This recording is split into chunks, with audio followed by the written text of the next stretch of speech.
Do you agree with Dave Ramsey's idea of don't take loan, just pay cash for it or pay it as soon as possible? For people who have gotten into a situation, if you've got serious credit problems, you definitely can take his approach to get yourself out of those issues. The difference between buying commercial property is for business versus for investment. Tell me a little bit about how the mentality should be looked into it. They're really both situations that are investments. One is whether or not you're going to be a landlord versus actually operating your business in there. My investment scenario and my risk tolerance could be totally different than your risk tolerance. And risk tolerance is huge. Some people don't want to take a lot of risk. If you want to invest in property and you would say one place in the greater Houston, which city or which part of town? North of Brookshire, FM 362, FM 529 corridors, that area, rapidly growing.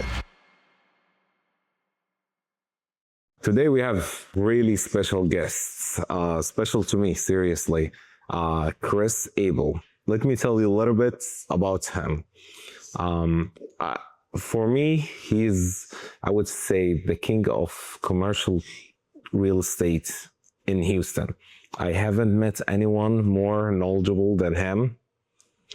He knows his stuff. He's very passionate to help business owners and to grow and to see in the future. He doesn't think into the temporarily in the moment, but he always think of what's coming next. I learn a lot from him. And most importantly, because of him, now I love baseball. I've been in this country for now 16 years. I never was introduced in the proper way to baseball. I thought it was boring.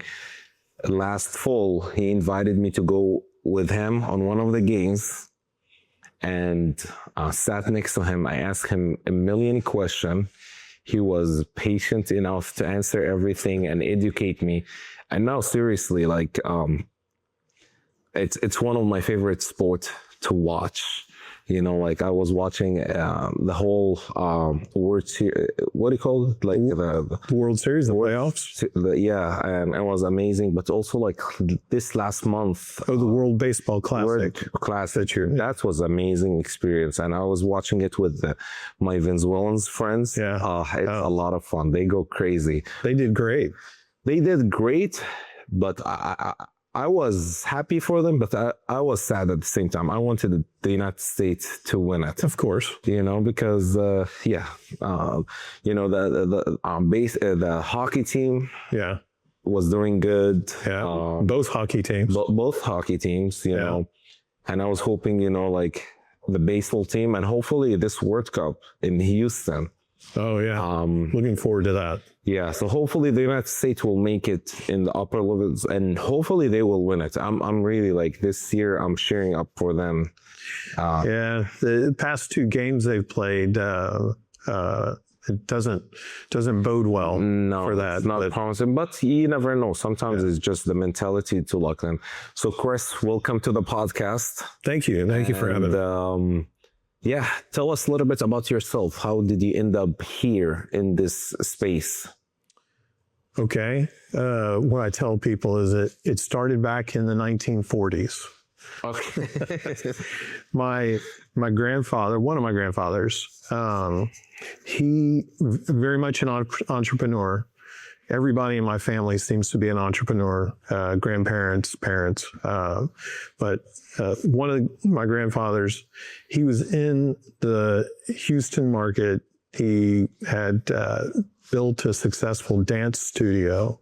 Okay. And he realized the opportunity after World War II, all of the soldiers would be coming back and looking for places to live. And he built 24, 26 or so small single-family building homes in the Heights. In Houston? 800 to 1,000 square feet of those, and leased them out. And he owned those until he passed away, until in the 70s.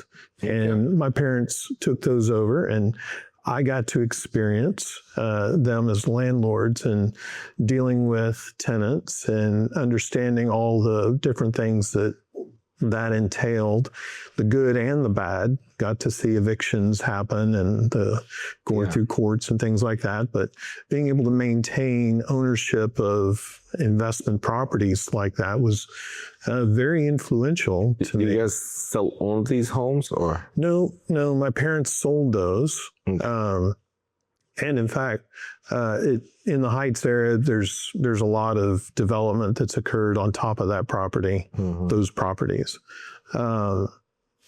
One of my other grandparents, he had an import-export business after World War II, and he was dealing with the Japanese, importing and exporting with them.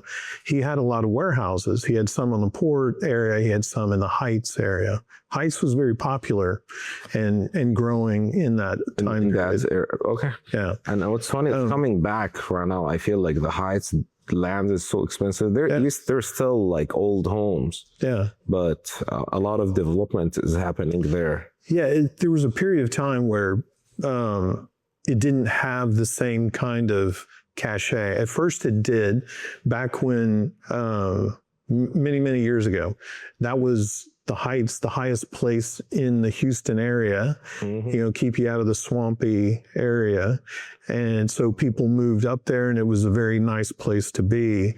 And then there was a period of time, decades, that it kind of fell out of favor, and it was old. And from that, you saw people learning about the Heights after Houston had grown and expanded significantly. Now it's very much in town, where it used to be something that was outside of town. It was like a suburb from downtown area, right? Yeah, now it's like... Yeah, Houston's grown like crazy. So my family's been in the Houston market for a long time. Yeah. But anyway, so getting to see that kind of property, the residential property, getting to see the warehouses my other grandfather operated, and those eventually were sold, and there's a lot of townhomes that are built on the sites of those around Shepherd, 24th Street area over there.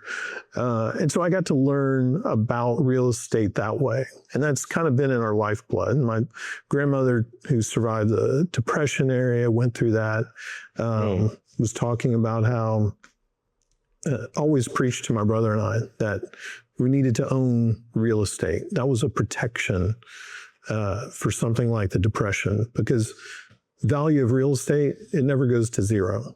You can go to zero with a stock, but real estate never loses all of its value, right? It takes a significant situation for that to happen, for it to lose value. So anyway, that's kind of been in my lifeblood. And, after a career in finance at different companies, including Enron for a while, I got out of the corporate world and wanted to be on my own and do my own thing. And when was that?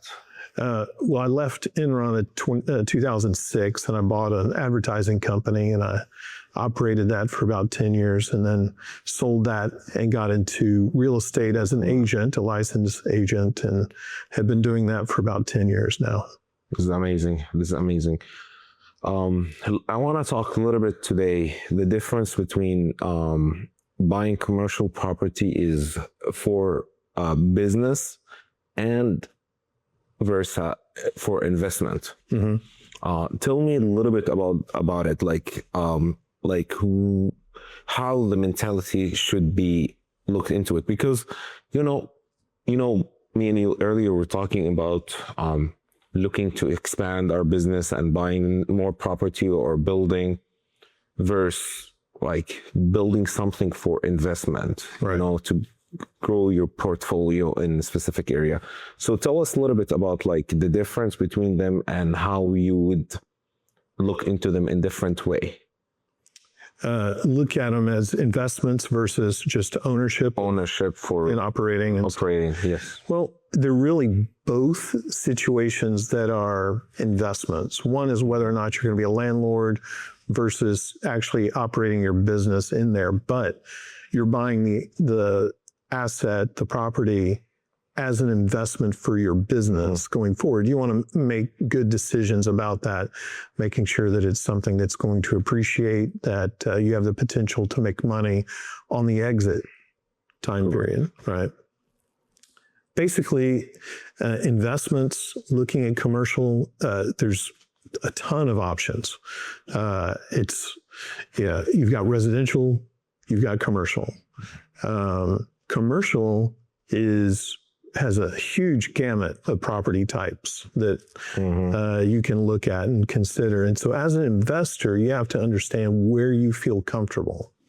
Are you purely an investor, or are you actually a manager of the properties too? So there's two different personalities there.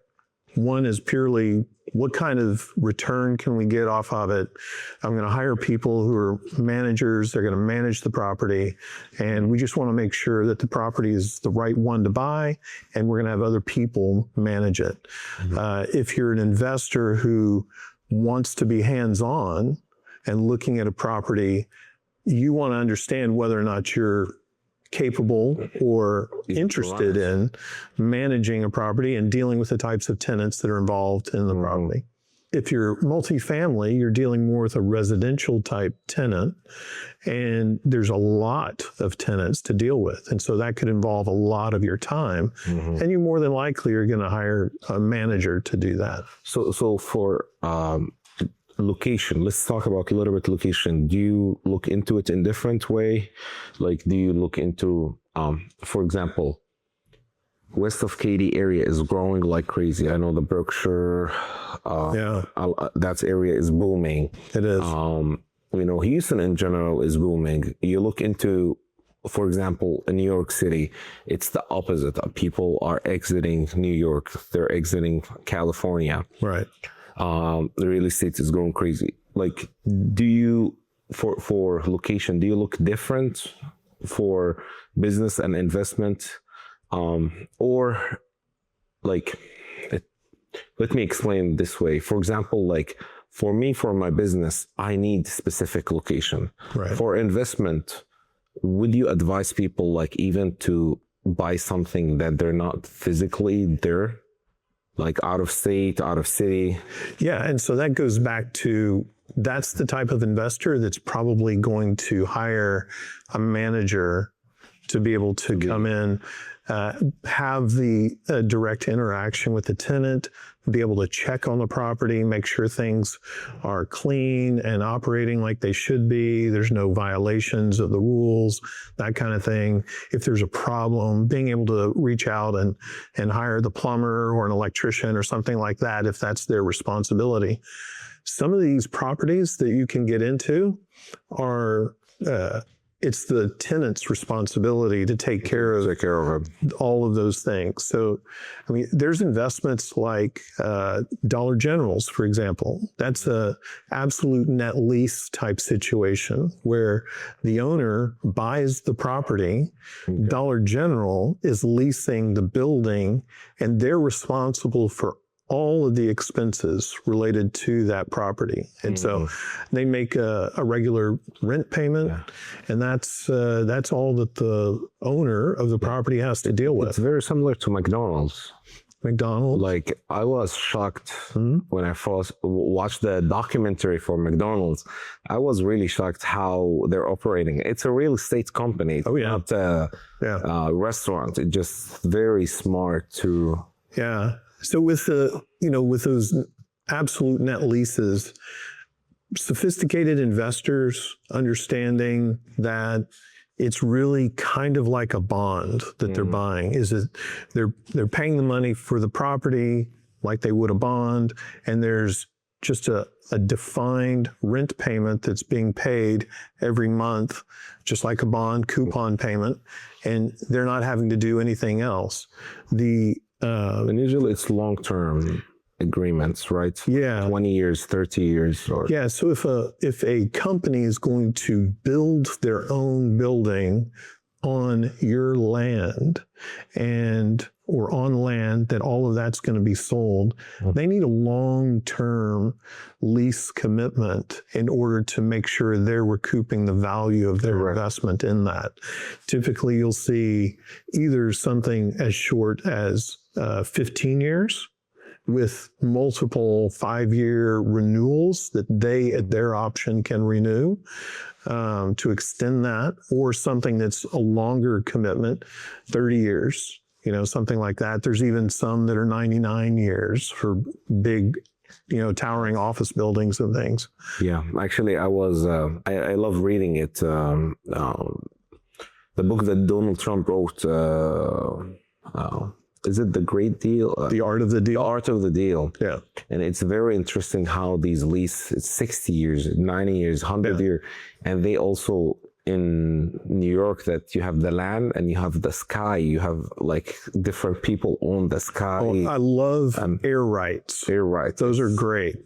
I first learned about that. Is it the same thing in Houston or no? Yeah, it's everywhere. It's everywhere. Okay. Yeah. So like I was in my MBA, I spent some time in Hong Kong, and when you fly in, and this was with the old airport, you fly in, it's one of the most dangerous landings in the world in that airport. Is you fly in, you head straight towards a mountain, and then you take a sharp turn to the right.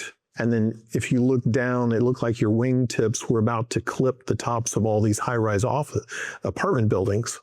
And right before you landed, well, they've since changed, built a new airport, a much safer landing area. And so that flyway doesn't exist anymore. That approach doesn't exist. But those apartment buildings were built in a way knowing that that approach was going to go away at some point. And so the whole time, the airspace above those buildings was owned originally by the building developer, but it was traded, the airspace was traded to people multiple times, anticipating that at some point the air lane was going to be moved, and then they could add on to the tops of those buildings and grow. And so whoever owned those air rights owned the ability to expand the buildings. Yeah. And I had a cousin up in Colorado who owns a house in Pagosa Springs area, and it slopes down, and there's a lot that was downslope. That they were concerned that the view was going to get blocked by somebody building. And so I told them one of the things they could do is they could buy the air rights at a certain elevation and up. So it would prevent the building beyond that. Higher. Yeah, and so they could maintain their view. So they did that. They're considering that. Yeah. But that's one of the things you can do. Okay, I really didn't know. Yeah, it's a very interesting topic, and you just learn something new with it. And that's why, like, people look into real estate, like, oh, it's easy. I can get in it and I can work. And then you realize, like, the people quitting and leaving real estate is much higher than the successful ones. Yeah. Yeah. For businesses, how business owners can buy land or building to use it for tax advantages? Well, certainly just ownership of real estate versus leasing provides tax advantages because you're able to take advantage of depreciation. Now, if you're buying land, you don't have depreciation on land, but buildings, any improvements that are on the land, those are depreciable. And certainly, I'm not a CPA, and I advise you to talk to your CPA about of course those. But the opportunity to invest in something that your business can use, and the fact that you can achieve some depreciable expense that saves you taxes each year, that's an additional benefit. And you take that into account when you're investing in that. You try to understand what that value is going to be. And obviously, location is one of the most important things. The traditional statement of location, location, location. That's the biggest criteria for any real estate. And as Gary Keller says, it is always the right time to buy the right real estate. It's always the right time to write. Yeah. I used to not agree with that because I didn't know. But the more you learn in life, Yeah. and great example of that is Warren Buffett. You know, a lot of Warren Buffett, he had the opportunity to invest in Apple early on. Yeah. I think Facebook as well, but he didn't take the opportunity. And but he said, like, I lost some big opportunity because I didn't get on early, but it's always a good time to invest. And he's one of the best investors, Yeah. arguably, like the most, like literally the best of the best. And yeah, but because of timing, because I feel like a lot of people, especially people like a little bit younger, they have the fear of missing out. Like, everyone go buy cryptocurrency, everyone invest in the stock market, and you keep going through like ups and downs. But people, when they have the steady mindset and they look into the long term, and they have, like, you know, goals in place, it always make a huge difference. Yeah, definitely. Yeah. And goals, I think that's important to take into account is, you know, what are your goals? And I think if you go to any financial advisor, they will say that you need to have real estate as a part of your portfolio to be able to diversify and to kind of counter some of the effects of other investments that might be more volatile in that environment. So stocks, very volatile compared to real estate. Correct. And since we're in this topic, do you agree with Dave Ramsey idea of don't take loan, just pay cash for it or pay it as soon as possible? Because in this way, when depreciation happens, the market is volatile, you are in a very safe place. Yes and no. I think Dave Ramsey has a great philosophy, especially for people learning how to manage their finances. I think, and for people who have gotten into a situation that they need to get out of. I think that, you know, if you've got serious credit problems, you definitely can take his approach to get yourself out of those issues. I think also if you're new to credit, anything like that, whether it's your credit cards or buying something on a loan or anything like that, having his philosophy is beneficial to understand how to handle those kinds of expenditures. But in terms of overall generalities about investing in real estate, leverage is your friend because you can use other people's money to be able to buy the asset, as opposed to if you were to use equity, other people contributing money to the project. Correct. Equity is more expensive than debt. You know, somebody buys in and wants a 20% ownership of the project. That is more expensive than paying 6 to 7% interest. Plus, on a note. Inflation also, like, balance it out for sure. Cash today is worth more than cash tomorrow. For sure. And if you're paying out a note over time, the value goes down in net present value terms over the term because it's extended out. I mean, that's finance related talk, and I don't know that kind of bore people with that.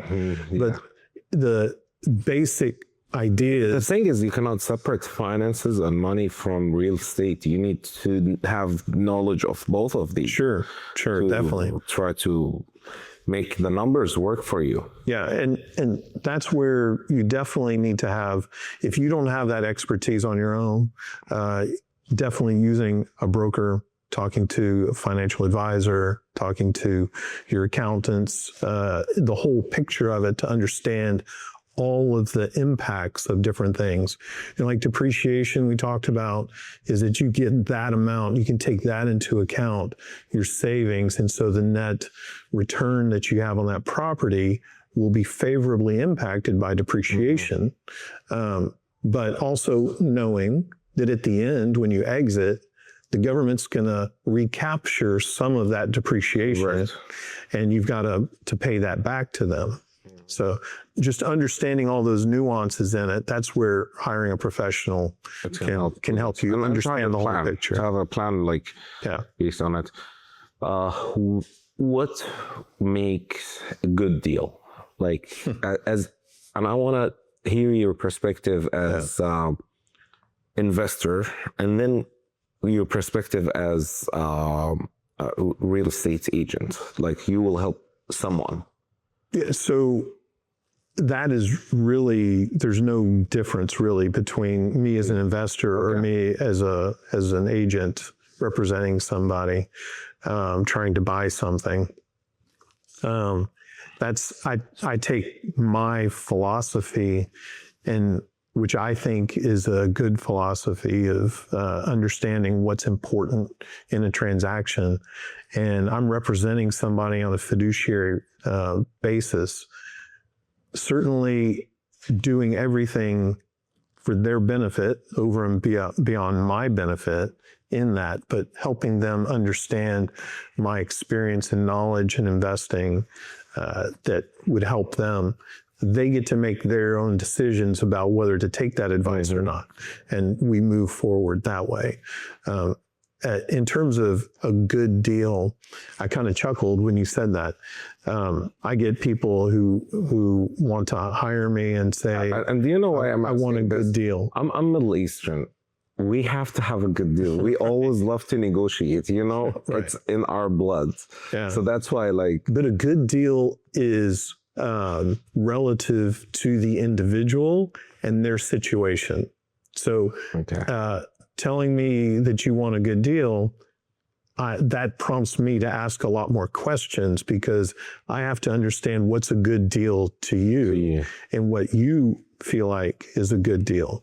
Now, my investment scenario and my risk tolerance could be totally different than your risk tolerance. And risk tolerance is huge. Some people don't want to take a lot of risk. They want to buy a property that is fully stabilized. They don't have to worry about going in and finding a tenant to fill vacant space while they're paying on the debt that they've acquired to purchase the property. Yeah. They want steady cash flow already started. So you take that kind of philosophy, and a good deal is different than someone who's willing to add value to a property that might be it's priced below market because it has a lot of vacancy, or it's in disrepair and there's a lot of expense in building it back up to what's expected in the market for that type of property. Correct. Sometimes people are willing to put in their own sweat equity to do that kind of thing, and they're willing to, and they want to find properties that have warts on them, so to speak, that they're willing to pay a lower price for to be able to take on that added risk. So it's individual specific, what's a good deal, but always people are looking to make money. They're either looking to make steady money, or they're looking to make money on the potential, what they when can. they exit, or Yeah, and it's income or it's appreciation. We have a question here with Question from the producer over here. So you guys are talking about, you know, deals and all this stuff. I guess a question more outside of the box of like the normal middle class person. As a person in that bracket, I guess you could say, we see, and you're a person in real estate, I guess we see inflation, but we also see interest going up in houses. We see, you know, how the market is doing right now. I guess I just want to know your thoughts on the housing market and why it seems like it's harder now to get a house than it was before. Yeah. So And then that's a good question, because actually, like, you know, I'm talking like especially for people in their 20s, like, you know, like, I'm pretty sure your grandpa, how old was your grandpa when he built the 20 homes to rent it out? I think he was in his 40s, 50s. 40s, 50s. Yeah, because like nowadays it's much harder. Like the average, like, number is increasing, like average age. And I was reading some statistics, like, it used to be buying a home from someone's salary that the monthly payment was about 15% of your salary. Yeah. Nowadays, it's like 1/3 to half of your salary going to buying a home. Yeah. So it's a significant problem, and it's a problem that's talked about quite a bit. Interest rates, and I assume that's what you're referring to, as opposed to just general interest in buying. Houses and housing pricing. Yeah. So all of that is impacting people because you didn't have the same kind of wage growth and increase that you had seen with the housing prices going up.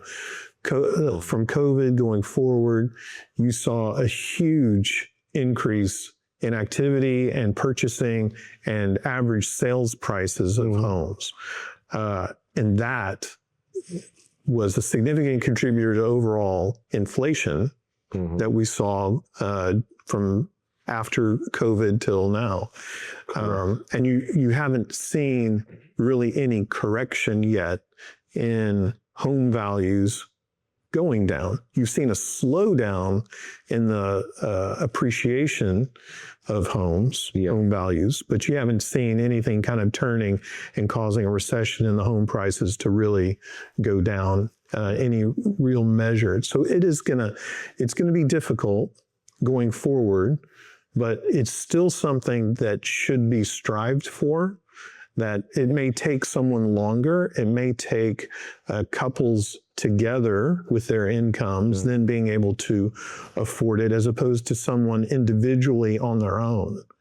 Fewer and fewer people on their own are being able to afford their first home. But there are programs that are being created to help first-time buyers more easily get into the market. It helps them with mortgage packages, helps them with entry-level earnest money and contributions, whether it's 10% or lower, sometimes no contributions. But I've got some great mortgage people that would love to talk to you about that and help you understand that better. But I think that it is attainable. It's just going to take longer to get there until there's some kind of downward pressure on the pricing or another significant increase in wages. Okay. Since we're in this topic, what would you say to the people who trying to time the market? Like they're waiting until things goes down. Yeah. I think that it's a standard philosophy across investments, whether it's real estate or it's stocks, is you're never going to perfectly time the market. I say never. 99% of the time, you're never going to perfectly time the market. There's people who accidentally time the market and buy at the lowest point before the curve goes back up. Yeah, and people hear these stories, they think it's going to happen. That's the common thing, right? No. Only if you try, if you do it the right way, you'll be able to time it. That's not realistic. But realistically, if you consistently invest, that you will, on average, be more, you will be ahead of the market if you consistently average your investments. In stocks, if you're buying consistently, you're going to end up buying at the low points also, in addition. So that's going to increase your returns over time. Same thing with real estate, is that, like I said, It's always the right time to buy the right property. And that right property is priced right, right location, all of that. Is that you're gonna find opportunities out there that are priced right in the location, the type of property you're looking for. Mm-hmm. And in the market overall, it may not be a good market, but you have this opportunity that is going to be successful in the future. Mm-hmm. It's the right time to buy that property. And, you're seeing the downward flow of interest rates right now. It's kind of hovered a little bit after the initial drops down. It's going to continue going down, hopefully, just after things stabilize. Mm-hmm. I don't imagine it will go down too much more than it is, but it will. If it goes down significantly, we've got a lot of other problems to worry about. For sure. So getting in now, another saying is that you marry the property and you date the rate. That you can always refinance at a lower rate. If it's happened. Right, which is, in that direction. Believe it or not, actually, does not happen in different countries. Like, for example, in the Middle East, where the rates are crazy, and you don't have the option to refinance. So, so to have that opportunity here, it's gold. I want to talk about the shift in the commercial space a little bit to hear your thoughts. In the past 4 or 5 years, people working from home, working remotely is increased significantly. Yeah. Another thing with the e-commerce and retail, how would you see that affecting you as a real estate agent? So that's really two different markets, the office market and the retail market. Yeah. So first off, on the office market that you mentioned, Houston was significantly impacted by COVID. I heard Houston now it's at 25% vacancy. It's been hovering about that. It's gone down a little bit. So when it happened, when we closed down for COVID to begin with, oil prices dropped to the negative levels. So oil companies that were producing oil, in effect, were paying someone to take their oil, as opposed to people buying never happened. I remember that. Never. I remember that day I filled up my pickup truck and gas. The same pickup truck, which is yesterday, I filled up. Now not yesterday, 2 days ago, because the prices was going high, I paid $120. For the same pickup truck, I paid $18. Wow. To fill it up. Yeah, crazy. Yeah. You can imagine that something that crazy impacted the oil companies. And so you saw a lot of those companies either shut down business altogether or they pulled out of their space, their office spaces that they had. Houston had a lot of office space dedicated to the oil and gas industry. And when those people left, you had some that just walked away. They may have continued operating, but they walked away from their lease, and there was issues that the landlord had, or it's considered like gray space, where they're continuing to pay the rent, but they're not occupying it, waiting for something to happen.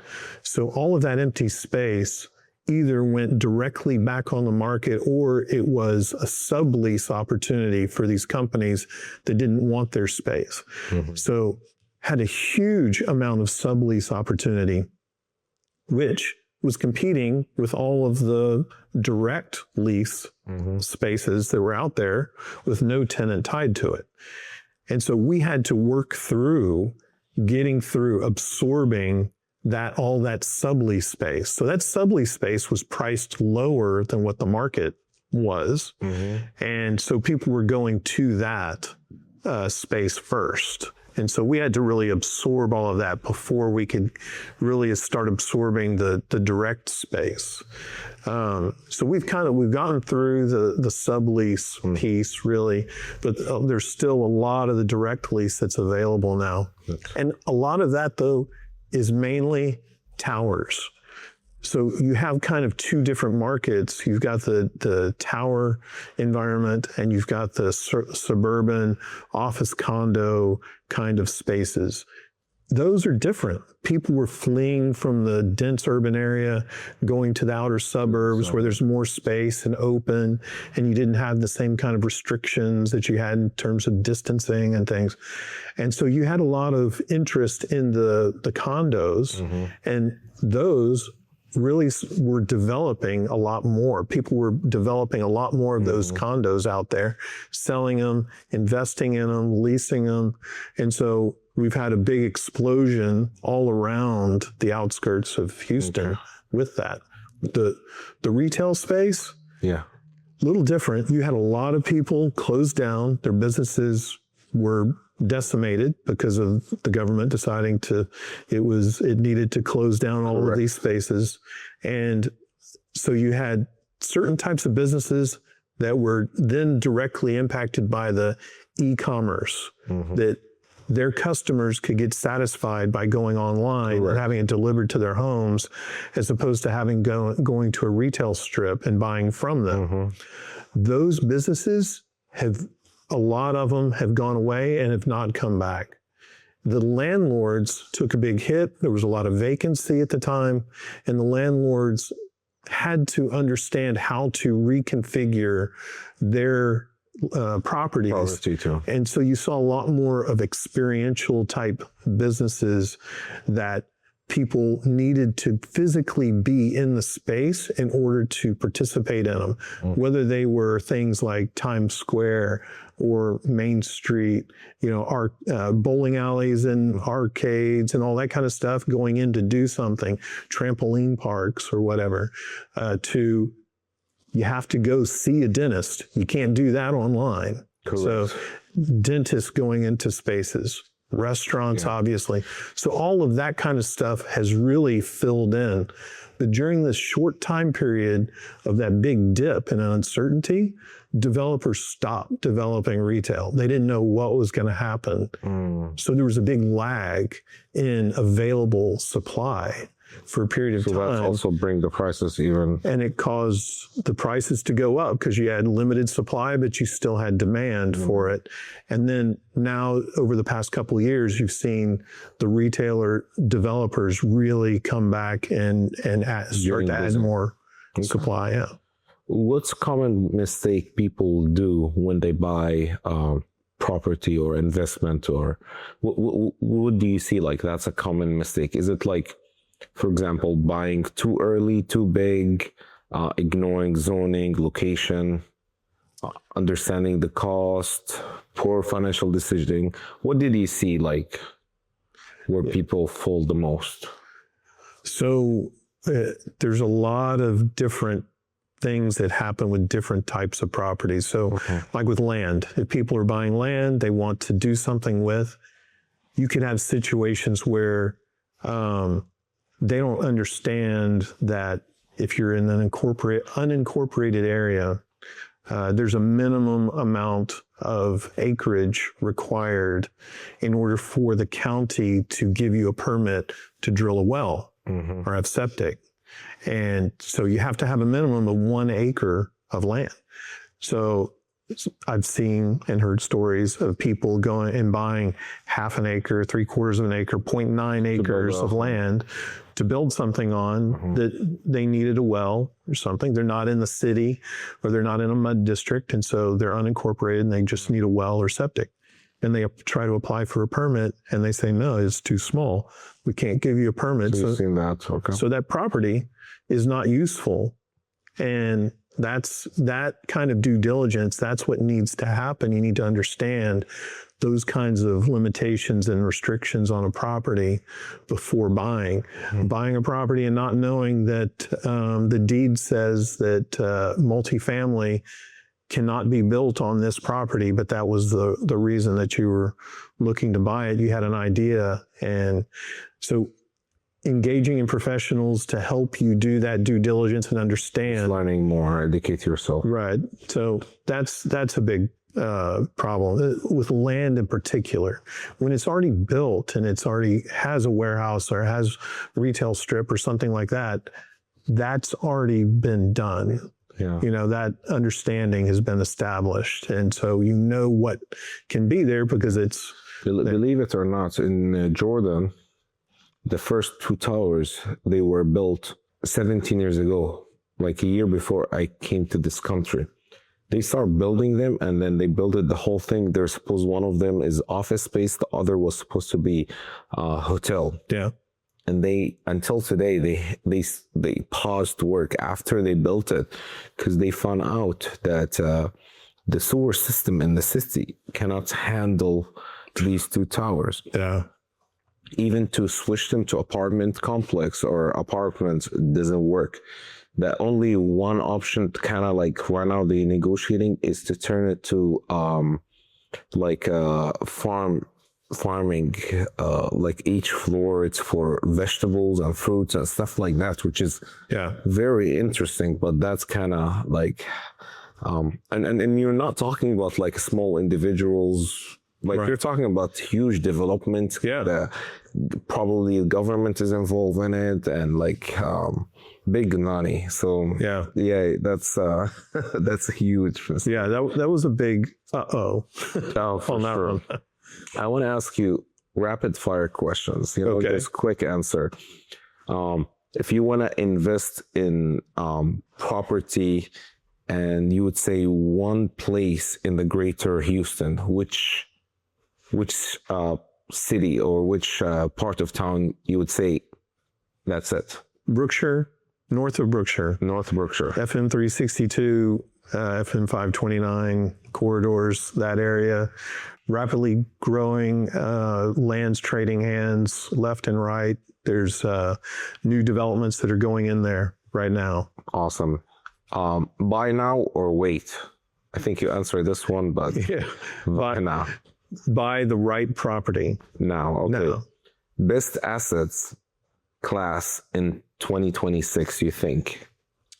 I think that industrial is well positioned for growth with anticipated government direction for manufacturing, port activity. I think that's a significant asset class. Sounds good. If I give you $1 million today, what would you do with it from investment? Well, I would build industrial properties. Industrial properties. Yeah. All right. I'm very high on industrial. Industrial. Yeah. Awesome. If you would invest your money from best to the lowest, cryptocurrency, stock market, properties, what would be your best investment? So this is strictly according to me and my risk tolerances and all of that. Yes. And this is not advice or anything. That's personal answer. So And it definitely properties. I mean, that's your number one. That's number one. I can tell you cryptocurrency, I know nothing about. I think it's highly volatile. It's not as regulated as it should be. I think there's a lot of issues with theft and stuff associated with it. I personally would stay away from the crypto side of it. Okay. Yeah. And stocks would be in between those two. In between. Yeah. All right. I think, so you think it's another question, top growth areas in Houston, outside of Brookshire, North Brookshire, what other location? Oh, there's a lot of growth going on, and you have all the way from the south side and around the Pearland area, growing south along 288. There's a huge amount of development going on there. Fort Bend has a significant amount going out 59, all the way out towards Wharton. Things are happening. The Fulshire area, there's a very growth-oriented city government that's there, looking forward to bringing in businesses and entertainment and other things. Commerce of Chamber of Commerce, amazing. Yeah, and the city government too. Like I talked about, the land development, residential, that is yet to turn into commercial, but it's a natural thing that's going to happen following all of these rooftops out there. There's not a grocery store yet. That's got to happen. There's going to be 4,000 homes built in one subdivision right at the intersection of 362 and 529. Then going on up, you've got the new Texans headquarters that's going to be built out in the Bridgeland area. Really? 99 and 290. There's a huge financial impact to that area, and then all the surrounding businesses that are going to support that. That's huge up there. Going up around 99 is growing anywhere along 99 is developing. And then Woodlands area, Conroe grew so fast, they outgrew their water supply and they had to put a halt on new permits. But that since has been rectified. And there's a lot of interest in investment and stuff up in the Conroe area. And then keep on going around and you got Atascocita area out there. There's a new Eli Lilly is going to be building a huge pharmaceutical manufacturing facility out there for these GLP-1 drugs. Trizipatide, the foundations for those drugs. It's going to be built out there, creating a lot of jobs. And so there's going to be stuff that's being built around that over there. I didn't know that. Yeah. And the port, obviously, they've expanded their port recently. Mm-hmm. It's creating huge, and it's going to double the volume because now, as opposed to kind of one-way activity, now it's allowing two major ships passing at the same time. So it's going to allow double the volume coming in. That's going to have a huge impact, another impact on the industrial market. Here in Houston. Yeah, overall in Houston, but also in that port area, all around that area. That's awesome. Awesome. Yeah. Chris, thank you so much for joining today. Yeah. We learned a lot. And ladies and gentlemen, if you're looking to buy a land or property, you need to talk to Chris. You can tell after this interview how knowledgeable he is. And is there a last thing you would like to address? I'd like to kind of put a plug in for KW Commercial because we have a huge presence here in the Houston market. We have over 135 agents in Houston proper that can handle any property type. It's good to go with somebody who specializes in a particular property type because of the depth of knowledge that they have in it. Correct. And so if someone reaches out to me about hotels, for example, is I've got an agent here in Houston who deals with hotels. They're the expert in it. And that's one of the benefits of KW Commercial is that we're nationwide. We're part of the largest real estate company in the world, Keller Williams, but our division, KW Commercial, we've got over 2,000 agents around the United States. And so anywhere in the market, we can help people. Awesome. Awesome. Chris, thank you so much. My pleasure. Thanks for having me. Yeah, thank you. Thank you.